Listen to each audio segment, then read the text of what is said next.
Good evening. Thanks everyone for coming out tonight to listen to our guest speaker. I'd like to introduce Bart Higgins, the founder of Future Perfect X. In hearing and learning about and listening to Bart, I sort of decided that the best way to describe him is as an Imagineer.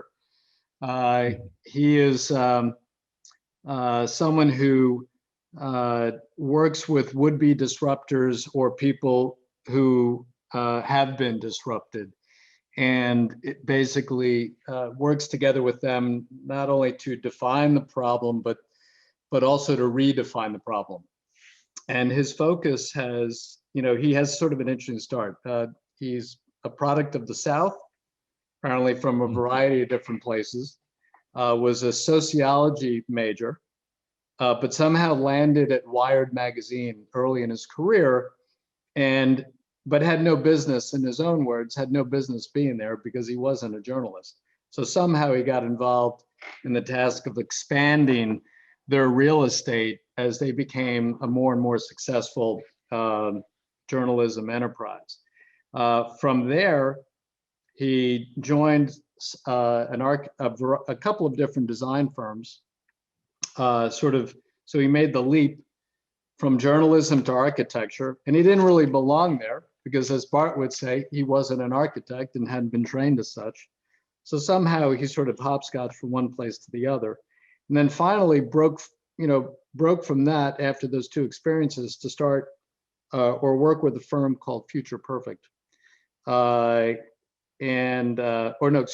If, which was really sounded like more like a kind of a think tank that talks about various possibilities and worked with developers and architects to sort of, again, redefine the problem. From there, he was founded, and he currently is the founder of Future Perfect X. That's what he's currently doing, and his talk will address some of the disruptions that we are all facing, either as designers or as real estate developers or owners or operators, the massive disruption that's taken place that we're facing right now, not only with the changing digital universe that we live in, but obviously with the pandemic. So, Bart, we look forward to hearing from you, and I'm going to pass the mic to you. All right. Well, hey, thanks for the introduction. Can you guys hear me? We good? Yep.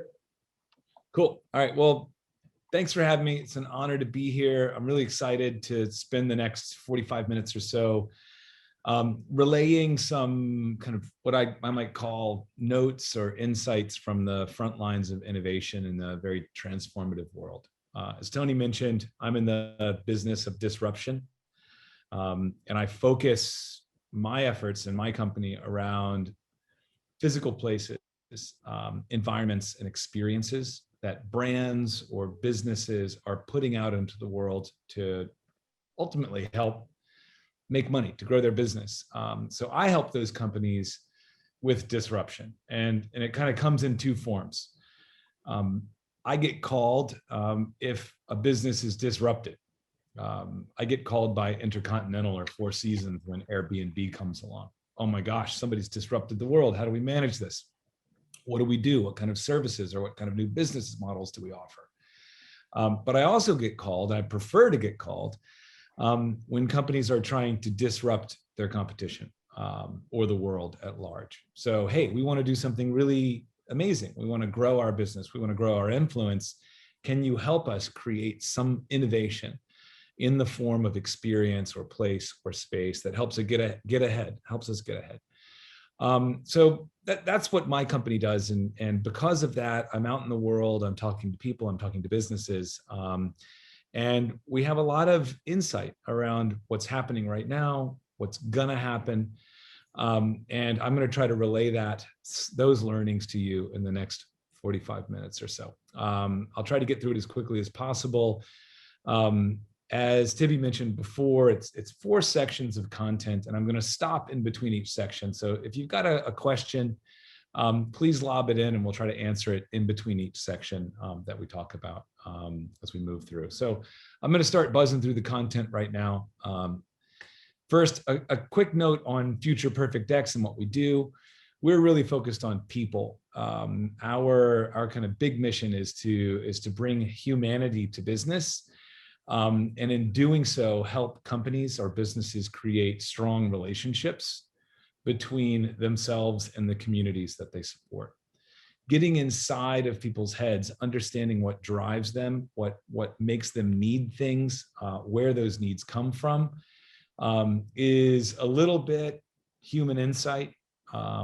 It's a little bit business strategy, and ultimately it's a little bit design. And we kind of live at the intersection of those three places. And our big goal is to help understand what people need or what they're going to need, and to help businesses support those needs.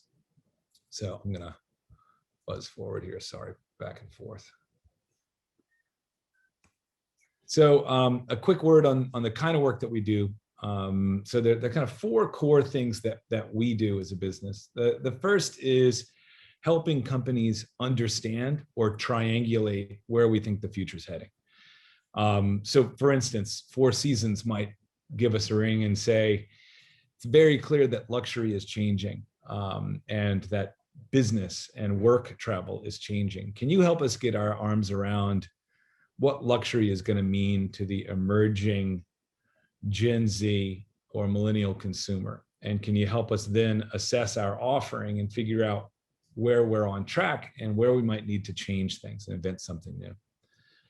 Second area here is forging big strategic redirects. So this is a little bit like management consulting meets design in our mind. So we work with companies like Estee Lauder. Estee Lauder comes to us and says 70% of what we sell is sold in department stores in the beauty world. And we've got a challenge. Department stores aren't doing that well right now. And we need to reinvent how we distribute and market our products. What do we do? Third bucket here is creating 4D experiences. And this is what we would say is kind of the future of designing places, four-dimensional experiential design. So we might work with Chanel or CVS to think about what's next after the retail platform, the transactionally focused retail platform. How do we create places, spaces, or experiences that help us promote our brand, tell our story, but also engage people around our products and ultimately sell our products? And then finally, all of this is underpinned by unearthing game-changing consumer insight, helping people understand what people need. So we might work with a company like Waitrose in the UK and in Europe to understand the new consumer behavior in the emerging Gen Z population when it comes to food. How do they shop? How are they cooking food? And how do we relay that information to those companies so that they know what the future of their stores might be, or their services, or their products might be? So that's a little bit about us. I like to start each of these with a little bit of a quote. And I usually start our talks and our conversations with quotes from people like Einstein or Winston Churchill or Tado Ando, whoever it might be. I was kind of pushing myself to think about where you get a quote for a conversation about what's going on in the world of place and space today. And I thought about the last year and I thought, gosh, it's like a little bit like a horror story. You know, it's pretty nuts what's going on. And you'd be hard pressed to think about the last 12 months as anything other than scary. And I thought about scary stories and I came across Mary Shelley. Mary Shelley wrote Frankenstein, pretty much the scariest story ever written in the world. And one of the quotes that she's most famous for is this quote. It says, "Nothing is so painful to the human mind as a great and sudden change." And I thought that was pretty crazy for somebody that writes horror films or writes horror books, to actually realize that the scariest thing in the world is change. And I think it's a really poignant and apropos kind of thing to think about as we dig into this conversation today. Change is absolute, it's constant, and it always has been. I would have told you 2 years ago before COVID that change is upon us and change is coming more rapidly than ever. What I'll say to you today is that change just happened. Change just slaps you in the face, and things aren't going to go back to the way they were before. And if you're not willing to accept change and deal with it, you're going to fail in business today and in the future. And it's just like Frankenstein in Mary Shelley's book, this misunderstood being that was dying for acceptance. Change, the thing that's so scary to us, is very similar. We have to understand how to understand change, accept it, adapt to it, and be a part of constant change moving forward. So that's going to be kind of the theme of the conversation today, is getting cool with change, accepting change, and allowing your business, your mind, yourself, your teams to be a part of this ongoing transformative world that we live in. So again, I mentioned we're going to talk about this in a collection of different sections. So the first section is what does that?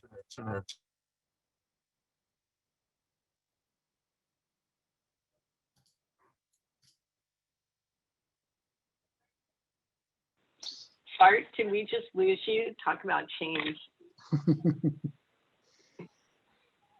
We may have. Bart's actually out of the country. He's presenting from out of the country. And we ran a tech rehearsal with him. And of course, everything was absolutely no problem. So let's just give him 1 second. I'm so sorry. Hey, Tony, do you have a text? Yeah. Can you text him on his phone? I don't know. Because while he's presenting, he might not be aware. Thanks, everyone. Hang in there with us. I truly apologize.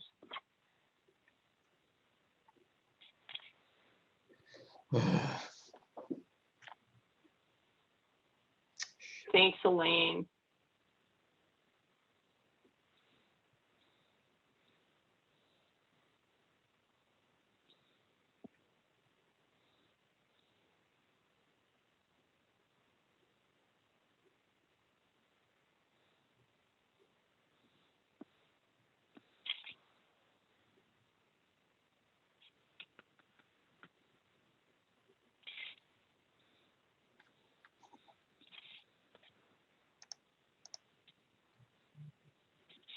We actually, in case there were problems where he was on his internet, we actually have his PDF. We planned in case that it was slow there tonight, but we can't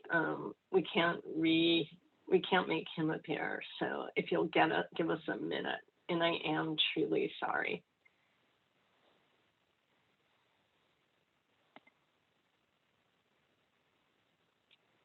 I guess I'd love to know, while we're waiting for him to come back,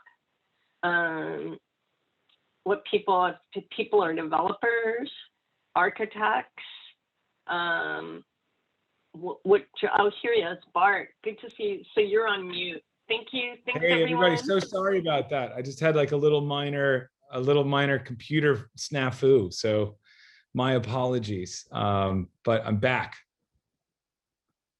Can you guys hear me? Yes, we can. Yes, we can. Yes, everything's good. Okay, groovy. Hold on 1 sec. Let me open this thing back up. Where are you? And get going here. I'm in Costa Rica, so Got it. sometimes things don't go as planned down here. Are we back on? We Can are. you guys see the screen? Yep, all good. This is becoming a very exciting presentation already.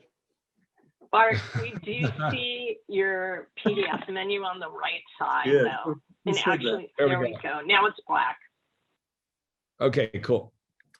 Okay, so I'm going to get back into where I was. I'm so sorry. But section 1, what just happened? And I talk about, I do a lot of presentations, and I'm really kind of typically focused on the future.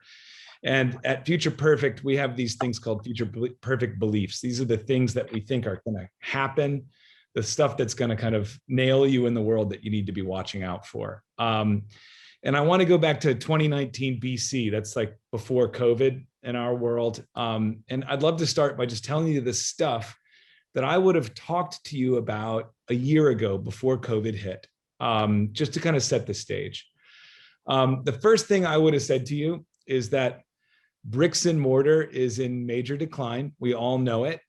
But we've got some major challenges happening right now. We've got transactionally focused retail on its heels as AI, as VR, as data come up, and make it really easy and fun to shop online.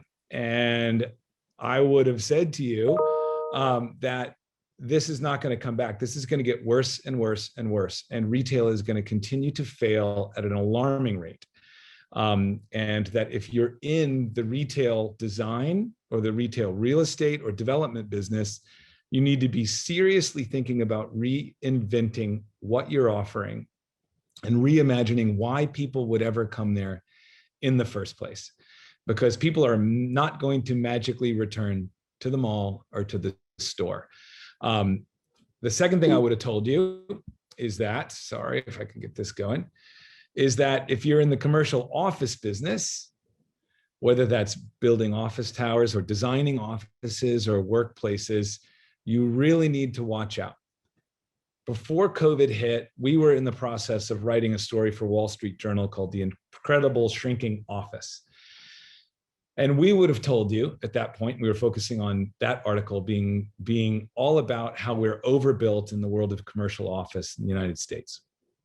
We would have told you that because of new ways of working, people need less space and are going to continue to need less space per person or individual in the workplace. We want to work closer to each other.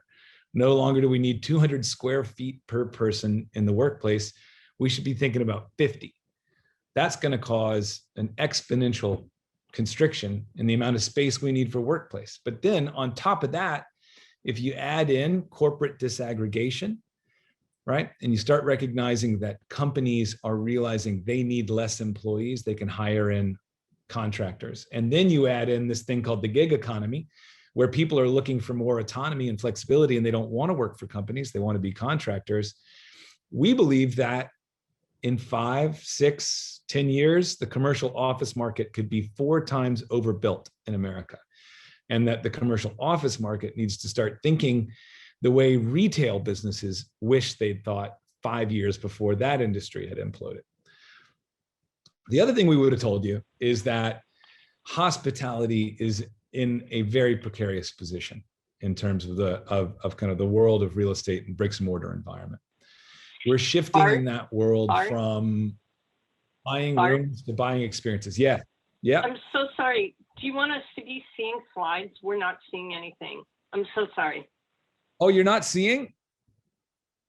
No, that's why I came in. I'm following on the PDF and I see you definitely, we thought maybe it was when it was black, it might have been part of it, but we're not seeing your slides right now. Oh my goodness. Okay, let's try it again. Can you see that? Yes. Yeah, you're good. Yes, really good. So you're at the hospitality influx slide. I think. Yeah, why don't you back up a little I'm bit? so sorry. You missed some really cool slides there. Oh, man. This is a picture of a dead mall. That's a picture of a boring office. Now we get a picture of this guy. The way life used to be, right? Yeah. Sorry about that. Thanks for letting Got me a know. nice hat on. Yeah, that guy, you know, I would probably trust him with my very expensive poodle. But the thing is, we're shifting in the world of hospitality away from renting rooms and to this kind of new type of experience that people want. And when you couple the fact that Airbnb is providing something really incredible, you're putting a lot of pressure on traditional hospitality offerings and experiences. Little aside there, Airbnb got its first funding 10 years ago. In 10 years, Airbnb has become the largest hospitality in the business. They've got 500,000 more rooms than their closest hospitality competitor, Marriott. So this is an industry that's challenged, just like the office industry and just like the retail industry. So that's the stuff I would have been telling you a year ago.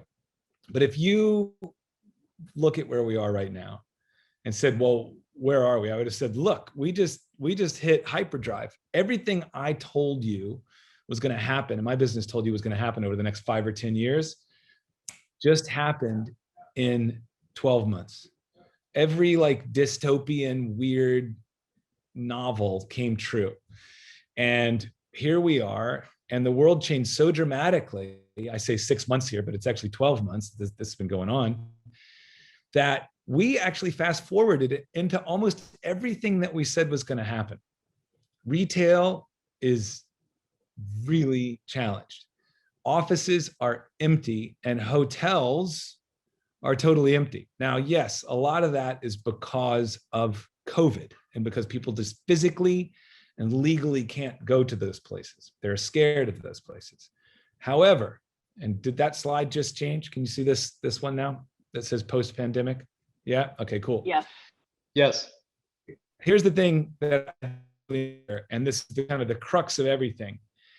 Even in a post-vaccine world, which we're heading towards, a lot of this stuff that changed is not going to come back. Our strong belief, and we believe that we can prove this with data, is that you're not going to have people flooding into the mall, flying back into the office, or filling up hotels magically the day they get the jab, right? So nobody wants to live like this and have to sit in a circle in a park and not be near anybody. As soon as that circle goes away, people are going to be near each other again. What they're not going to do is magically stop using Amazon or magically stop using Zoom to not go into the office. So the world is forever changed. And the industry that we're all in, designing for this world, inventing the places for this world, building those places, really has to rethink itself. We are not going to magically go back to the way it was. And I'd like to tell you about why I think that's going to happen. Okay, so here's some proof points from our point of view around why we think this stuff's going to stick. Retail.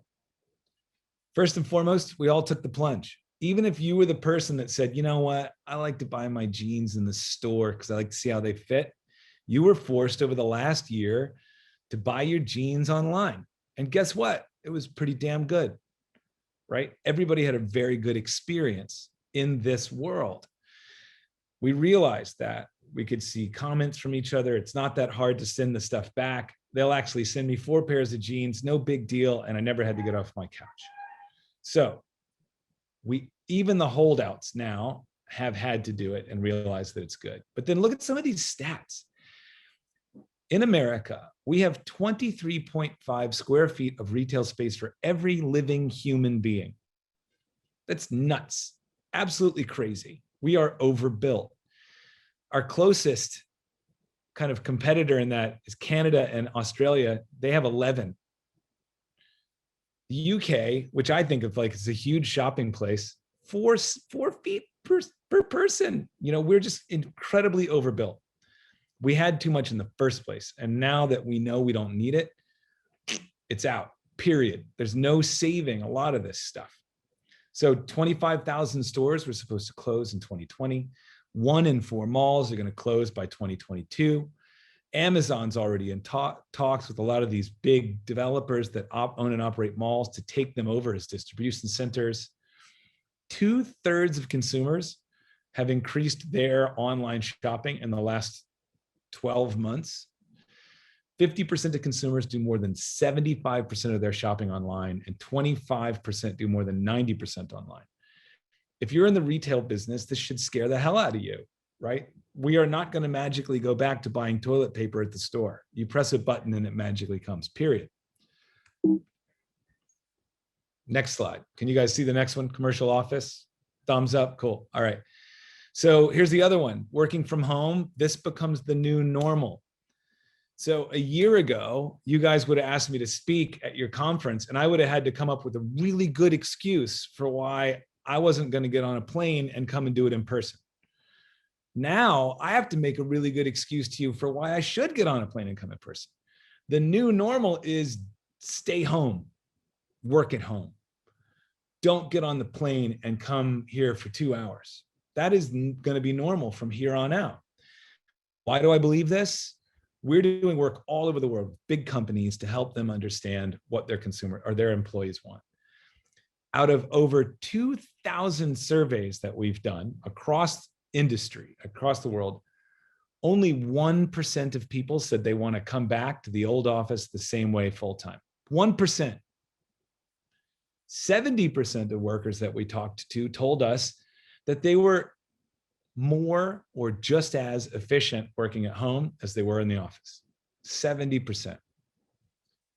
3 days ago, Salesforce, the largest employer in San Francisco, released notice to the world that 65% of their global workforce will never go back to the office, right? That's Salesforce telling you this.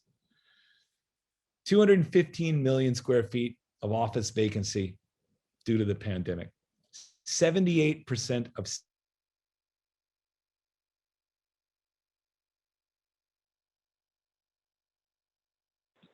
Tony, can you text Bart again? We're gonna have to So tell we them to get know. on, we're gonna have to tell them to get on a plane.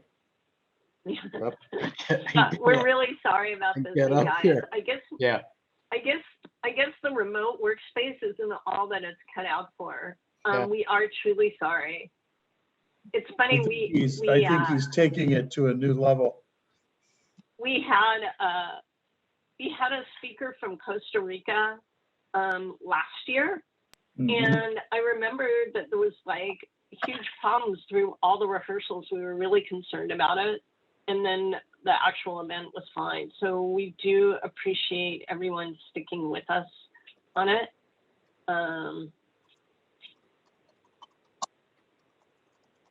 But next time we'll put them on a plane.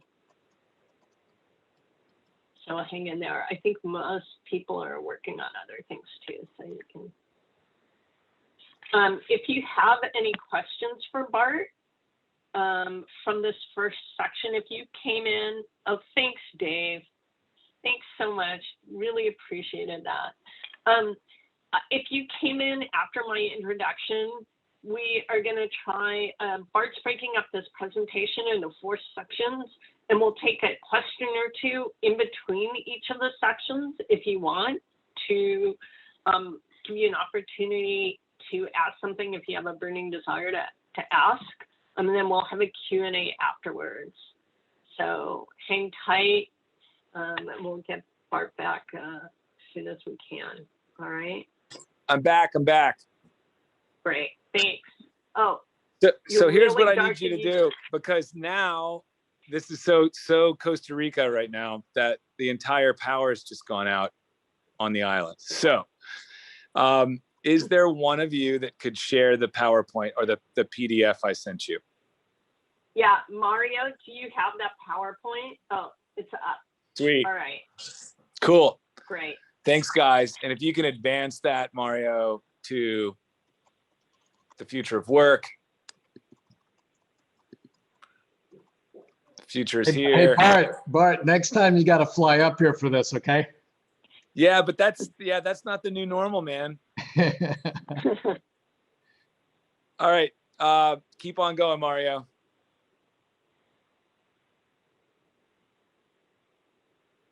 Keep on going. Keep on going. This slide, here we go. Right. So I just told you about all this stuff. And I was saying about how work is not coming back. 78% of CEOs have said that remote work is here to stay. Another really interesting one is 2 weeks ago, Barbados just launched the remote worker visa. This is really far out. So foreign countries are actually saying, you no longer need to live in your country. Come here and work in ours, right? We'll let you come in. We'll give you a visa. Just come here because we know all you need is a computer and a hotel room. So let's go to the next slide now. Hospitality.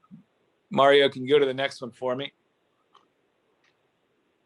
The next thing's about hospitality here, right? So we are no longer going to travel by need. We're going to travel by choice, even though I just, blew it here because the power went out and I probably should have been there. One back, Mario, sorry.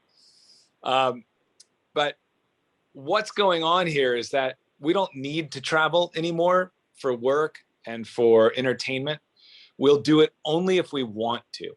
So some really interesting facts here, I think that are pretty far out. So first, 50% of Fortune 500 CEOs said trips at their companies would never return to the way they were before COVID. For 24 months, at least, business will be down by 25%. You're going to lose 2.1 trillion by the travel industry just because of COVID by the end of this year.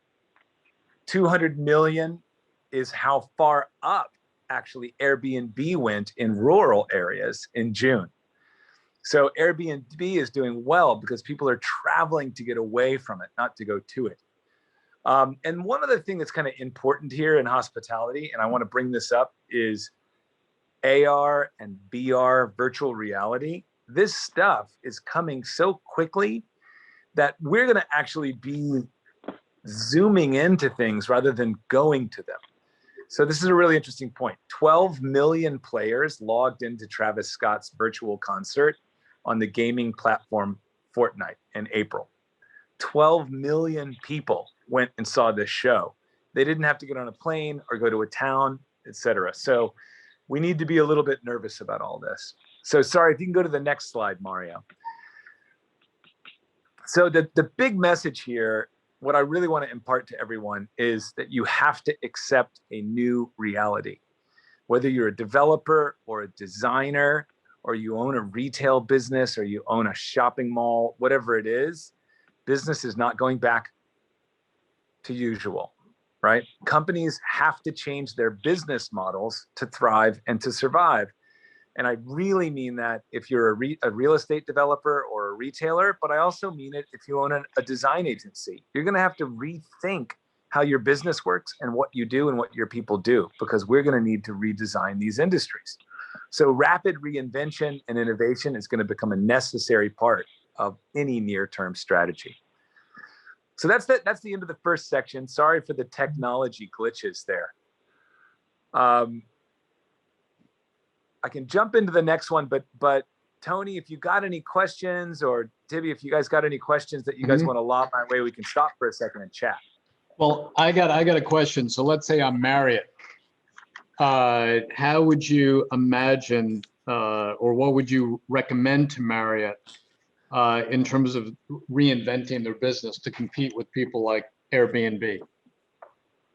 Well, the thing that Airbnb wins on is a real life experience, right? A real authentic connection. So if people are traveling because they want to travel and they're traveling for experience versus traveling because they need to travel, the experience is key. And what's the experience? So if I go to Paris and I stay in somebody's house, I'm living with the experience of a real Parisian. The power just came back on, but let's just keep going this way because this is working. So Marriott needs to focus more on authenticity and experience for people. And that could be that they do away with big static hotels that all look the same, and they try to create experiences in places that look and feel exactly like the place that they're in. It could be that they decouple from large format buildings altogether and they start buying apartment buildings or houses. Mm-hmm. But I would definitely be thinking about moving away from the static, standard, come here, rent a room philosophy, and I'd be moving towards the come here and have an experience philosophy. And I'd be extending services well beyond renting rooms. Got it. Great. Cool. Should we keep going, or you want to ask me more? I would just say keep going unless there's something. If there's another Bart, I have a quick question. Just in terms of I'm curious how you think about the distinct value propositions between Airbnb and a Marriott. Because I would imagine, depending on the kind of travel I'm doing, the amenities that come with the hotel can be very advantageous versus the ones that you don't necessarily get with Airbnb. So absolutely, some distinct population that's going to go for one or the other, and it doesn't necessarily imply that their current model isn't working. Is it just working to a lesser or capturing a smaller audience, or what's kind of the balance between those two things? Well, I think it's a really interesting thing to think about, because as a business traveler, I don't want to stay at an Airbnb. I'm flying in the night before. I want a nice cozy bed with Wi-Fi and room service. I want to get up in the morning and I want a wake up call and blah, blah, blah, blah, blah. But the fact of the matter is that this business travel stuff is going to really take a hit, period, over time. So people like me that actually like a hotel room for business travel, I'm traveling less, period, right? I'm actually still probably, though, going to be hyper mobile. I have no problem anymore shooting down to Costa Rica for a month and running my business out of Costa Rica. So where am I going to want to be while I'm running my business out of Costa Rica? Not in a hotel. I'm going to want to be in a house like I'm in right now. I'm in an Airbnb home on a hill in Costa Rica. The power just came back on, which is good. But this is kind of what I would imagine is the future of business travel and business hospitality. I'll go there for longer periods of time and base myself out of these places.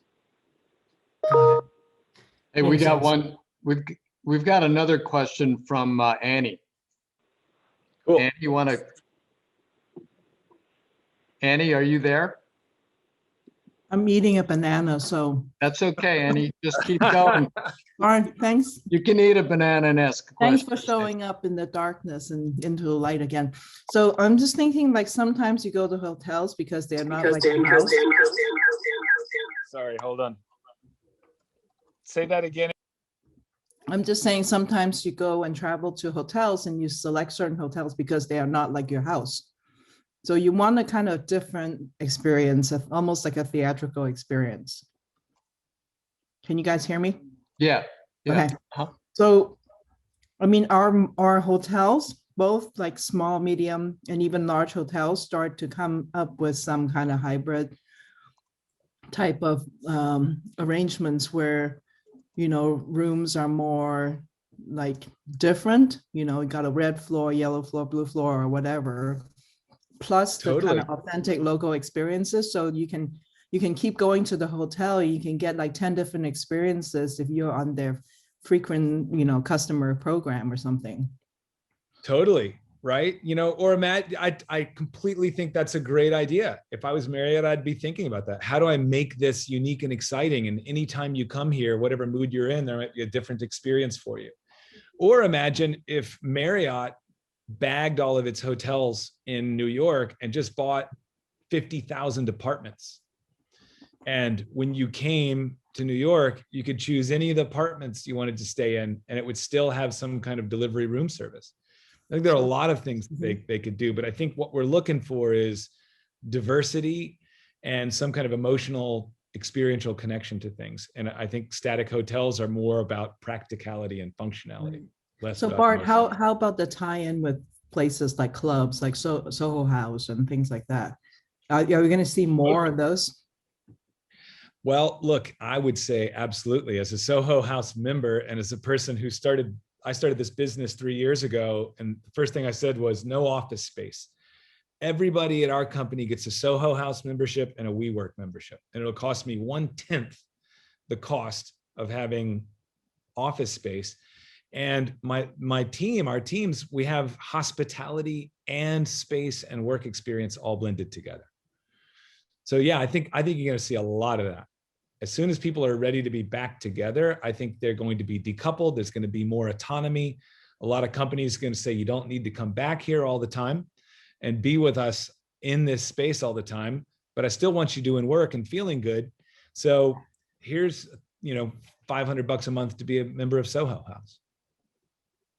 So yeah, I do think it'll grow. So in a way, hotels can start forming like little sort of clubs within them and selling club membership. Right? Absolutely.